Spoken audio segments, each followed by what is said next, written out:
চোখ ফুলে গেছে ঘুমিয়ে। যাই হোক, তো সবার আগে গাছ দেখিয়ে দিই। রোদ্দুরে দিয়েছি, রোজ গাছগুলো রোদ্দুরে দিই, কারণ বারান্দায় একটু পরে রোদটা চলে যাবে।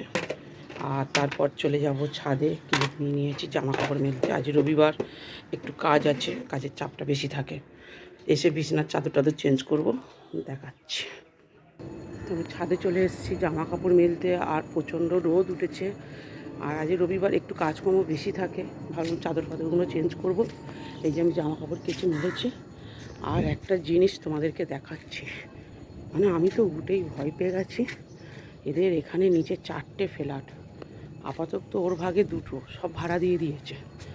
আর দেখো কিভাবে শুয়ে আছে, ভয় লেগে যাবে। আমি উঠে ভয় পেয়ে গেছি। এই দেখো,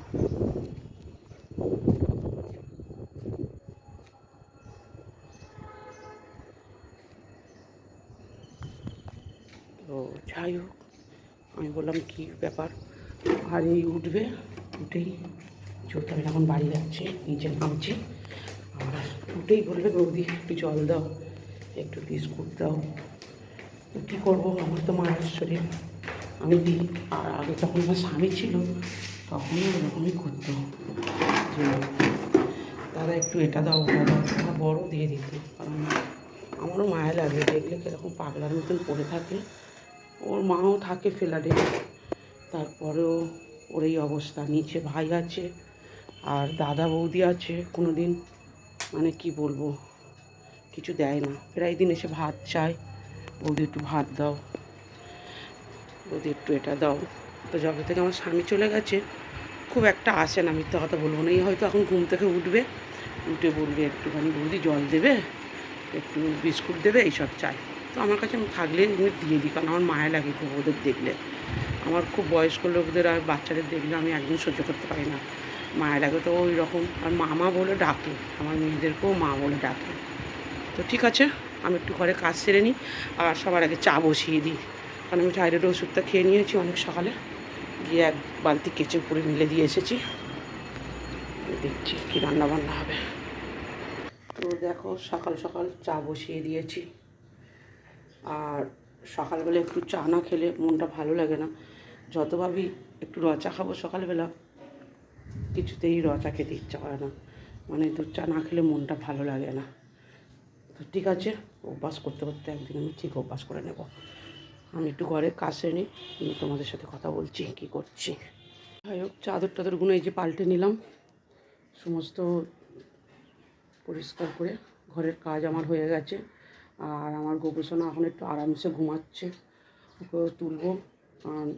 9:20 হয়ে গেছে, ঝপ কাজ সেরে নেবো। আর তার মধ্যে চাটা দেখি কতটা দূর কী হলো।